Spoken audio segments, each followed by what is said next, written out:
భారతదేశంలో ఇదేదో బాయ్‌కాట్లు ఏది యాపిల్ వాడొద్దు, లావా వాడండి, గూగుల్ పే వాడొద్దు, భీమ్ యూపీఐ వాడండి, మెక్‌డొనాల్డ్స్ వాడొద్దు, హల్దీరామ్స్ వాడండి, డొమినోస్ వాడొద్దు, లాపినోజ్ వాడండి, స్టార్ బక్స్ వాడకండి, కేఫ్ కాఫీ డేకి వెళ్ళండి, కోకో కోలా వాడకండి, పేపర్ బోట్‌కి వెళ్ళండి, నైక్ వాడకండి, క్యాంపస్ వాడండి, హార్లీ డేవిడ్సన్ వాడకండి, రాయల్ ఎన్‌ఫీల్డ్ వాడండి, జూమ్ వాడొద్దు, నమస్తే ఎయిమీత్ వాడండి, నెట్ఫ్లిక్స్ బదులుగా జియో సినిమా వాడండి, డిస్నీ ప్లస్ హాట్‌స్టార్ బదులుగా ఎంఎక్స్ ప్లేయర్ వాడండి అన్నటువంటిది ఒక ప్రపోజల్ చేస్తున్నారు. కాకపోతే భారతీయులకి అర్థమయ్యేలాగా ఉండాలి, టెక్నాలజికల్గా ఆ సమాచారాన్ని చేరవేయగలగాలి.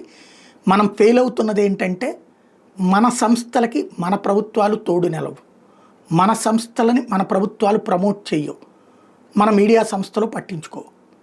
అదే సందర్భంలో వీళ్ళు ఎక్కువ ఖర్చు పెట్టి ప్రమోట్ కారు. ఇప్పుడు విదేశీ సంస్థల్ని ప్రభుత్వాలు ఏం ప్రోత్సహించట్ల, ప్రభుత్వాలు ఏమీ పెట్టట్లా, వాళ్ళు పబ్లిసిటీ చేసుకుంటున్నారు. పబ్లిసిటీ లేకుండా మనకు ఆ సర్వీసెస్ ఎట్లా తెలుస్తాయి? వాళ్ళకి మనకి తేడా అదే.